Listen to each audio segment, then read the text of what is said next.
Good morning guys, a very good day to all of you, and now once again Saurav Kumar and coming up with computer fundamentals, that is information technology.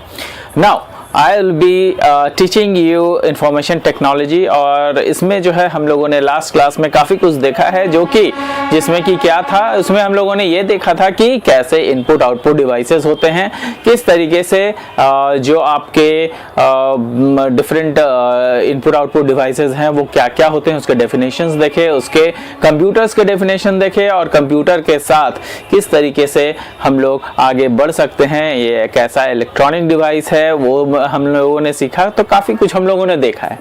Now हम लोगों के पास अब बहुत सारी चीज़ें हैं जो आगे बढ़ने की चीज़ें, रास्ते जो है अब खुलते जा रहे हैं धीरे धीरे।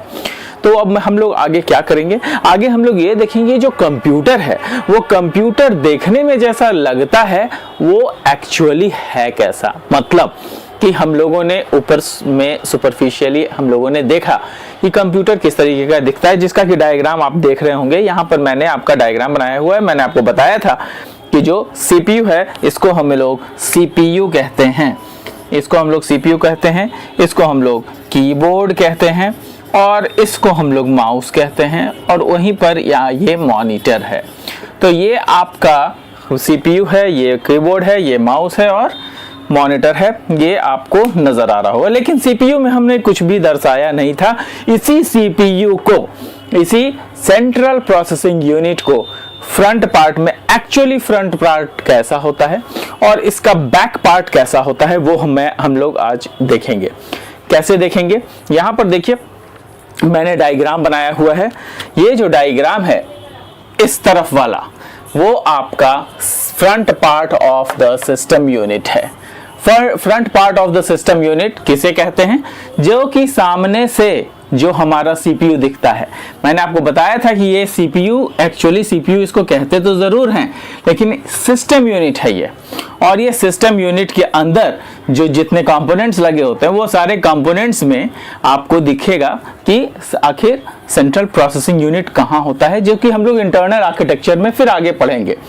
तो anyways, now I'll be talking about what do we understand by the front part of the system unit and what do we understand by the back part of the system unit। यहाँ पर मैंने diagram बनाया हुआ है जो कि आपके front part के लिए है और बैक पार्ट के लिए है। फ्रंट पार्ट में आप देखेंगे कि सबसे पहला जो आपके पास सामने नजर आता है वो है डीवीडी रोम। ये डीवीडी रोम है। ये डीवीडी रोम क्या होता है, DVD ROM it's a storage device. इसमें क्या होता है कि स्टोर भी कर सकते हैं और रीड भी कर सकते हैं। जनरली रीड करते हैं इसमें, कोई भी डीवीडी जिसमें ऑलरेडी रिकॉर्डेड चीज़ें हैं उसको इसमें लगाई जाती हैं और उसके बाद इसमें हम लोग प्ले करते हैं डीवीडी को और इसको जो है डिस्प्ले विजुअल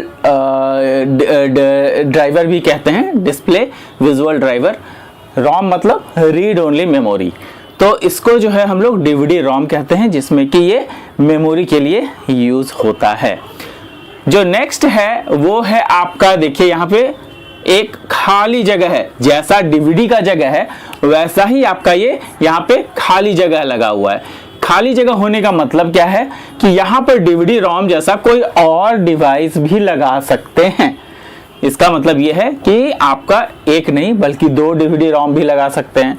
डीवीडी रोम छोड़ दीजिए, कोई और एक्सटर्नल स्लॉट्स हों कुछ ऐसे, वो इसमें हम लोग लगा सकते हैं जो कि डीवीडी जैसा हो। मान लिए सपोज कीजिए कि डीवीडी ड्राइव हमारे पास लगा हुआ है, लेकिन आज के नए जमाने के डेट में हमारे पास जो है अब क्या आ गया है, अब आ गया है ब्लू-रे डिस्क। तो क्या डीवीडी को उखाड़ फेंकेंगे? नहीं, डीवीडी भी कई बार जो है यूज होता है, ब्लू-रे डिस्क भी कई बार यूज होता है। तो यहाँ पे हम लोग ब्लू-रे डिस्क लगा सकते हैं, इसीलिए इसको फीचर एक्सपेंशन के नाम से जाना जाता है। नेक्स्ट जो है वो आप देखेंगे ये फ्लॉपी ड्राइव है। जो आपका पुराना जमाना हुआ करता था, पुराने जमाने में हम लोग, पुराना जमाने इन द सेंस 10 साल 15 साल पहले जो है हमारे सिस्टम यूनिट में फ्लॉपी ड्राइव की जगह होती थी, जिसका कि जो स्टोरेज है वो काफ़ी कम होता था। 1.44 MB जो आपका फ्लॉपी डिस्क होता है उसकी जो मेमोरी होती है वो मात्र 1.44 MB होती है। तो वो that is a very small storage device, लेकिन उस समय के लिए वो बहुत बड़ी स्टोरेज थी, तो वो ज़्यादा यूज़ हुआ करता था, काफ़ी ज़्यादा यूज़ हुआ करता था, और फ्लॉपी में ही हम लोग चीज़ों को स्टोर करते थे।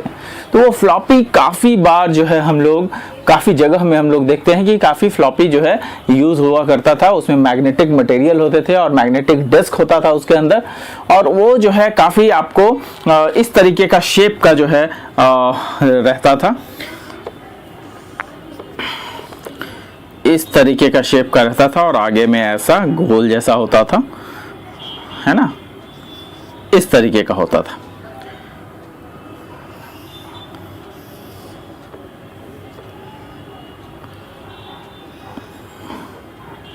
ये इस तरीके का फ्लॉपी ड्राइव हुआ करता था। ये क्या है?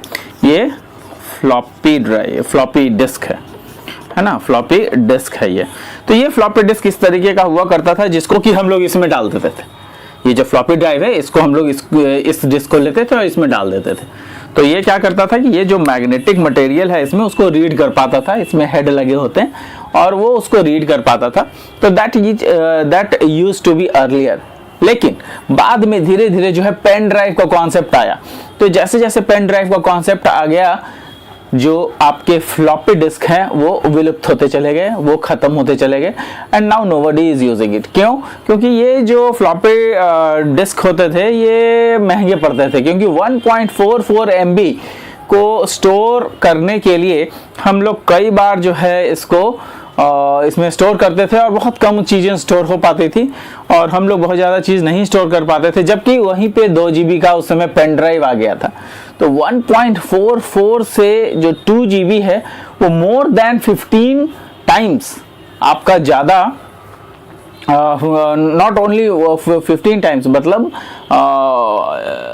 1000 गुना ज़्यादा, या 1500 टाइम्स बोलें, 1500 टाइम्स जो है वो ज़्यादा जो है इसमें कैपेसिटी आती थी किसी भी पेन ड्राइव में। तो वो 2 GB 1 GB का पेन ड्राइव आया करता था उस वक्त। तो it is a question of around 10 years to 15 to 20 years back. तो उस समय इस तरीके की चीज़ें यूटिलाइज हुआ करती थी। लेकिन आज के डेट में अब पेन ड्राइव जो है वही आपको जो है धीरे धीरे बढ़ के 2 GB से 8 GB 10 GB, now it is coming of 512 GB। उसके बाद अब जो है वो काफ़ी एक्सपेंशन हो रहा है, 256 GB 1 TB का भी अब आने लगा है पेन ड्राइव। तो अब जो है काफ़ी स्टोरेज का जो काम है वो काफ़ी स्टोरेज पे काम चल रहा है, और आज के डेट में हम लोगों के पास फ्लॉपी डिस्क के लिए अब कोई जगह नहीं रह गई है। क्यों? क्योंकि ये एक ऐसा डिवाइस है जो कि अब यूज़ करने का कोई मतलब नहीं बनता, वो काफ़ी पहले ही जो है इसमें काम हो चुका है और काफ़ी आगे हम लोग बढ़ चुके हैं टेक्नोलॉजी के साथ साथ। नाउ अब ये देखिएगा कि यहाँ पर उसके बाद जो आता है वो ऑन ऑफ बटन आता है। उसमें कभी देखिएगा कि ब्लू लाइट या फिर कुछ ऐसा ग्रीन रेड कुछ लाइट चलती रहती है, तो वहाँ पर जो है वो आपको ऑन ऑफ बटन, जिसको कि पावर बटन भी कहते हैं, वो आपको यहाँ पे देखने को मिलेगा। और उसी के नीचे एक छोटा सा भी बटन होता है, जो एक छोटा सा बटन होता है, that is called reset button. वो रीसेट बटन क्या होता है कि आपको जो है कंप्यूटर को रीस्टार्ट करवाता है। ये इसको रीस्टार्ट बटन भी कहते हैं, इसीलिए, है ना, इसको रीस्टार्ट बटन भी कहते हैं, जो कि कंप्यूटर को कई बार हैंग हो जाता है तो ऑन ऑफ बटन जो है काम करना बंद कर देता है। तो उसके बाद हम लोग क्या करते हैं, हम लोग उसको रीस्टार्ट बटन के जरिए हम लोग उसको फोर्सेबली बंद कर देते हैं। तो दिस हैपन्स। उसके बाद आप जो front part of the system unit में उसके फ्रंट पैनल में हम लोग काफ़ी सारी चीज़ें नीचे देखने को मिलेंगी, और ये चीज़ें कहीं पर भी हो सकती हैं। ये यहाँ पर भी हो सकता है, ये तीनों जो है आपको ऊपर भी हो सकते हैं, कहीं पर भी हो सकते हैं, लेकिन फ्रंट में ही रहेंगे। तो इसमें आपको दिखाया गया है कि USB 2 ड्राइव है, ये USB है यहाँ पे, और ये USB जो है यहाँ पे है, और USB के लिए जो है आपको 2 USB यहाँ पे लगे होते हैं, जो फ्रंट पैनल में ही लगे होते हैं। और फ्रंट पैनल में जो USB लगे होते हैं, आप लोग जो है उसको आप बार बार देखिएगा कि हमेशा जो है उसमें हम लोग पेन ड्राइव लगाते हैं, और कभी माउस भी लगाते हैं, कीबोर्ड भी लगा सकते हैं उस USB 2 के जरिए। उसके साथ साथ 3 अलग इनपुट्स होते हैं, जो 3 अलग अलग छोटे छोटे जो है होल्स नजर आते हैं हमें, जो कि कलर के साथ आते हैं। कैसा कलर होता है? एक ग्रीन, दूसरा ब्लू और तीसरा रेड। तो जो रेड होता है वो हमारा इनपुट होता है माइक के लिए। जो माइक होता है उसके लिए हम लोग जो है इस्तेमाल करते हैं रेड बटन, और जो ब्लू बटन है उसमें लाइन इन होता है, और लाइन आउट जो होता है वो ग्रीन बटन के लिए होता है, जो कि मैंने यहाँ पे दर्शाया हुआ है। अब ये ग्रीन बटन करता क्या है? ग्रीन बटन क्या करता है कि इसके जरिए हम लोग क्या करते हैं कि स्पीकर या हेडफोन को उसमें लगाते हैं। स्पीकर या हेडफोन का मतलब ये है कि अगर मान लिया हमें कान में लगा करके सुनना है कुछ, तो आप देखिएगा कि जो हेडफोन्स आते हैं वो अब पहले उसमें 2 अलग अलग इनपुट्स होते थे, माइक के लिए अलग होते थे और जो आपके हेडफोन हैं उसके लिए अलग वायर हुआ करते थे, जिसका कि जैक अलग अलग होता था, दोनों जैक में उसको डाल दिया जाता था। नाउ अब क्या है? अब जो है it is coming with only one. अब जो है सिंगल पीस के लिए आता है, उसी में दोनों चीजें रहती है, जो कि लाइन इन और लाइन आउट दोनों का काम करता है। लेकिन पहले वाले सिस्टम में ऐसा नहीं होता था, और अभी जो है आपको लाइन इन और लाइन आउट के लिए जो है अलग अलग ब्लू और ग्रीन चीजें दिखेंगी, जो कि आपका इनपुट होने के लिए होता है। एक तो लाइन इन होता है। अच्छा, ये जो लाइन इन है वो किसके लिए है? तो लाइन इन के जरिए हम लोग क्या करते हैं कि अगर मान लिया कि बाहर से हम लोग अगर कुछ इनपुट हो, जैसे कि मान लिया कि हमारे पास कुछ ऐसे डिवाइसेस हों जिसको कि हमें प्ले करना है। सपोज कीजिए हमारे पास एक मीडिया प्लेयर है और उसको मैं प्ले कर रहा हूं, तो उसको हम लोग लाइन इन के जरिए डालते हैं। तो लाइन इन के जरिए जो है उसको डालते हैं, और फिर वो जो है हमारा जो स्पीकर है उसके थ्रू आवाज निकलता था। तो ये लाइन इन यहाँ पर इसलिए प्रयोग होता था कि जो हमारे एक्सटर्नल डिवाइसेस हैं उसको हम लोग लाइन इन करेंगे, और उसके बाद लाइन आउट जो स्पीकर है हमारा उसके थ्रू या फिर हेडफोन के थ्रू उसको हम लोग सुन सकते हैं। तो ये लाइन इन इसके लिए होता था, इसीलिए ये लाइन इन बहुत ज़्यादा यूज में नहीं था, इसलिए अब हटा दिया गया है, और लाइन इन और लाइन आउट दोनों अब एक ही उसके लिए स्लॉट दिया गया है, और उसमें अब एक ही रहते हैं। तो आई होप कि आप front part of the system unit को समझने में सक्षम रहे होंगे, और मैं समझता हूं कि बहुत ज़्यादा कुछ इसमें है नहीं, लेकिन हमें ये ज़रूर जानना चाहिए कि आपका जो सिस्टम होता है, जो सीपीयू होता है, वो फ्रंट से देखने में कैसा लगता है और उसकी लेबलिंग क्या होती है। जनरली क्वेश्चन पूछा जाता है कि explain front part of the system unit.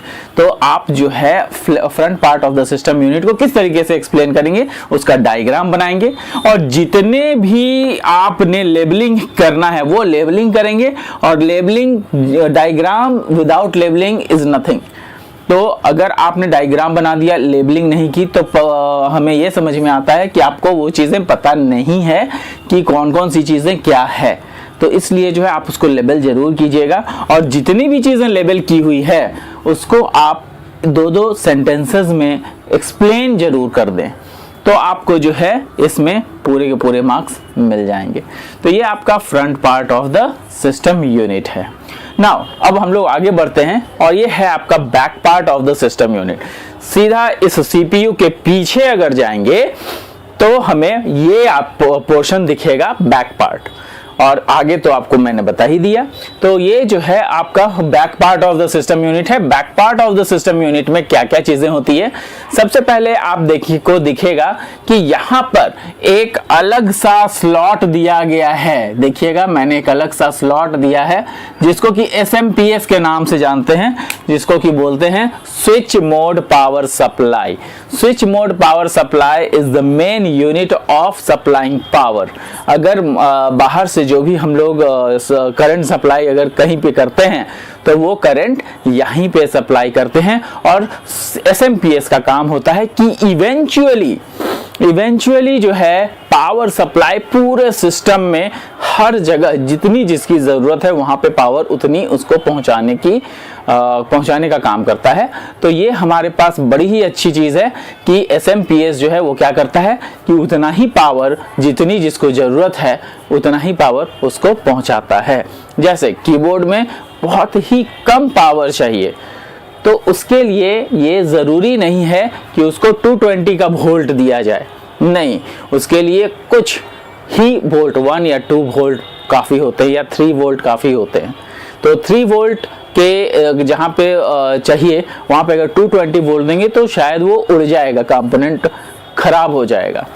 तो वो खराब ना हो इसके लिए हम लोग switch mode power supply SMPS, मैंने यहाँ पे लिखा हुआ है SMPS का प्रयोग करते हैं, और उस SMPS के जरिए हम लोग जो है बाकी सारे पूरे सिस्टम में कहाँ पर कितनी इलेक्ट्रिसिटी जानी चाहिए वो ये डिसाइड करता है, और इसी के जरिए सब जगह इलेक्ट्रिसिटी पास होती है। तो ये आपका SMPS है। SMPS में सबसे पहला जो देखने को मिलेगा वो है पावर इन, जहां पर से कि आपका इलेक्ट्रिसिटी की जो पावर है वो वहां पे हम लोग पुट इन करते हैं, मतलब उसमें लगाते हैं, राइट। अब यहाँ पे है ये पावर आउट। अब ये पावर आउट इसलिए इसमें होता है क्योंकि आप देखिएगा कि जो मॉनिटर होते हैं, जो मॉनिटर है इसमें 2 वायर्स लगते हैं। एक तो आपका CPU के जरिए जो जाता है वो आपका CPU में जाता है, जो कि VGA स्लॉट के साथ लगता है, और यहाँ पे 2 लगाए जाते हैं, एक और लगता है जो कि पावर सप्लाई होता है। इस मॉनिटर को पावर सा चाहिए होता है क्योंकि मॉनिटर टेक्स पावर, मॉनिटर को सबसे ज़्यादा पावर चाहिए होता है, इसीलिए यहाँ पर से डायरेक्टली जो है SMPS उसको पावर प्रोवाइड कराता है। इसलिए आपका यहाँ पे पावर आउट एक ऑप्शन दिया हुआ है। यहाँ पर एक स्विच भी होता है जिसको कि ऑन ऑफ भी कर सकते हैं, इसीलिए मैंने वहाँ पे आपको लिख भी दिया है कि दिस इज द स्विच। ये आपका फैन है। फैन क्यों दिया रहता है? SMPS जो है स्विच मोड पावर सप्लाई काफ़ी इलेक्ट्रिसिटी को होल्ड करता है, तो काफ़ी इसके कंपोनेंट्स गर्म भी हो जाते हैं, तो जिसको ठंडा रखने के लिए यहाँ पे फैन का प्रयोग होता है, जो कि आपके SMPS से हमेशा गर्म हवाओं को बाहर की ओर फेंक देते हैं और इसको ठंडा रखने में मदद करते हैं। तो SMPS का बहुत बड़ा काम है स्विच मोड पावर सप्लाई। तो मैं जो जो चीज़ें बोल रहा हूँ उसको प्लीज़ नोट डाउन कर लीजिएगा ताकि आप लोग इसको एक एक 2 लाइन में डिफाइन कर सकते हैं। नेक्स्ट है, नीचे की ओर आइएगा तो देखिएगा एक और फैन लगा होता है। ये फैन क्यों होता है? ये फैन भी जो है पूरे सिस्टम यूनिट को ठंडा रखने के लिए होता है, और मेनली जो आपका प्रोसेसर लगा होता है उसके लिए ये फैन काफ़ी ज़रूरतमंद होता है। क्यों? क्योंकि वो जो फैन होता है ये फैन से बाहर की ओर से हवा खींच करके अंदर किया जाता है, ताकि जो आपका बाहर की जो ठंडी हवा है वो अंदर जाए।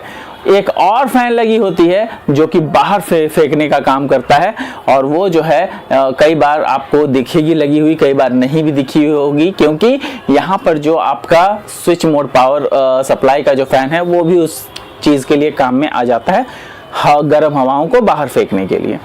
तो यहाँ पर जो है 2 फैन भी लग सकते हैं, लेकिन यहाँ पर हमने एक ही लगाया है। कई बार जो है आपको 2-2 फैन भी लगा हुआ देखने को मिल जाएगा।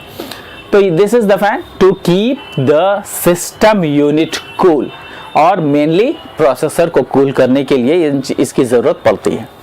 नेक्स्ट जो हमारे पास है वो है क्या?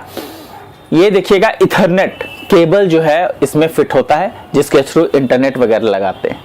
तो ये इथरनेट केबल है और ये लैन के लिए इस्तेमाल होता है, लोकल एरिया नेटवर्क बनाने के लिए। दूसरा है VGA स्लॉट, जो कि मैंने अभी आपको बताया था कि मॉनिटर में 2 तरह के वायर लगते हैं, एक तो पावर सप्लाई और दूसरा VGA। यही VGA केबल है जो कि आपका मॉनिटर में लगता है। ये एक लंबा सा बड़ा सा देखिएगा जो स्लॉट है वो प्रिंटर स्लॉट कहलाता है, जो प्रिंटर के लिए पहले के ज़माने में प्रिंटर ऐसे प्रिंटर यूज़ हुआ करते थे, आज भी यूज़ होते हैं कई जगह पे। जहाँ पर आप देखिएगा कि जो रिजर्वेशन काउंटर होता है रेलवेज का, उसका प्रिंटर डॉट मैट्रिक्स प्रिंटर होता है, वो डॉट डॉट डॉट डॉट करके प्रिंट करता है, उसका जो केबल है वो इसमें लग जाता है। तो वो बहुत ही आज भी हम लोग यूज़ करते हैं वैसे प्रिंटर को। तो इसके लिए यहाँ पे अलग से जैक दिया हुआ रहता है, प्रिंटर स्लॉट बोलते हैं उसको। नेक्स्ट एक डिस्प्ले ऑप्शन स्लॉट है, एक और ऑप्शन स्लॉट दिया हुआ होता है जिससे कि हम लोग प्रोजेक्टर वगैरह को वहाँ पे चला सकते हैं। तो ये डिस्प्ले ऑप्शन स्लॉट किसके लिए होता है? प्रोजेक्टर जैसी चीज़ों के लिए होता है, जिसमें कि हम लोग ये देख पाते हैं कि आपका जो प्रोजेक्टर है वो लग जाए और साथ ही साथ VGA स्लॉट दोनों एक ही साथ काम कर पाएँ। तो ये भी चीज़ें होती है। नेक्स्ट है आपका USB, जो USB आपको दिख रहा है वो USB 2.0 इसको कहते हैं USB, और ये USB यहाँ पे लगा होता है। और USB जो है इसमें आप देखिएगा कि बैक में भी जो है हम लोग पेन ड्राइव या फिर माउस कीबोर्ड इसमें भी लगा सकते हैं। लेकिन दोस्तों आप लोगों को ये पता नहीं है, होगा शायद, कि जो कीबोर्ड और माउस होते हैं उसके लिए PS2 भी होते हैं।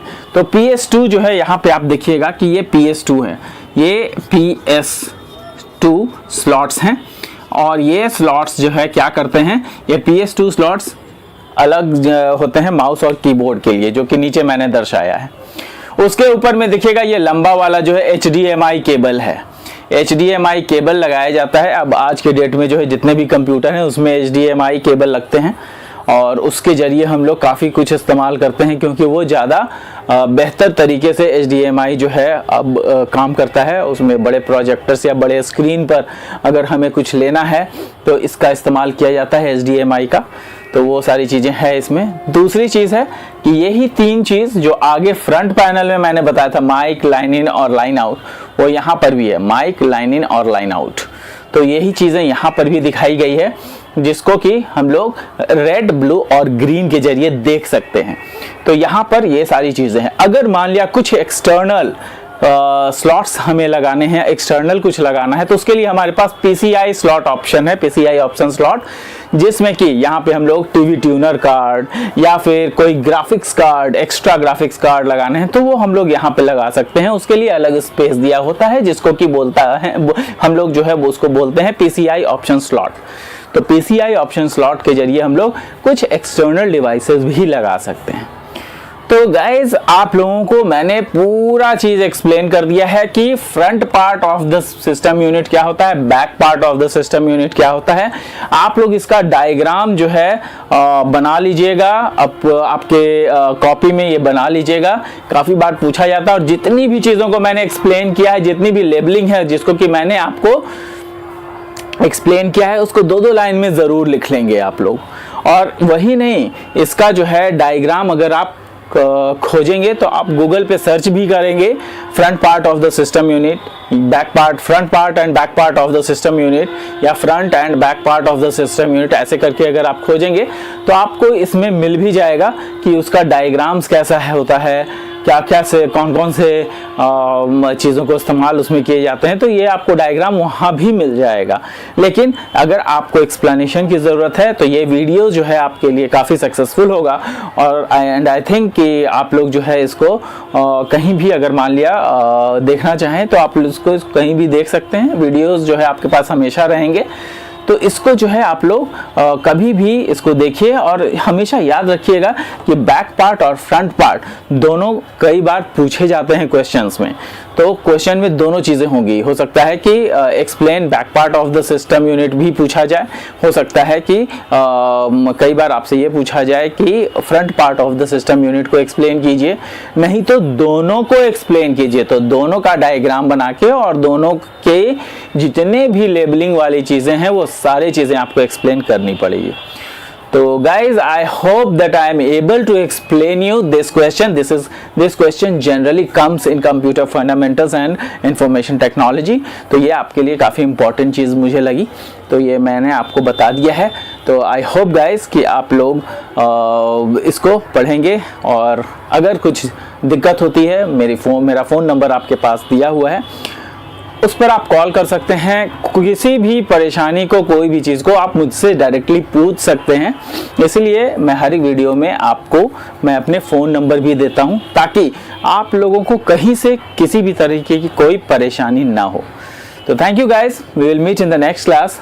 आई hope and I hope you are having a good day, and I hope that you will be studying well.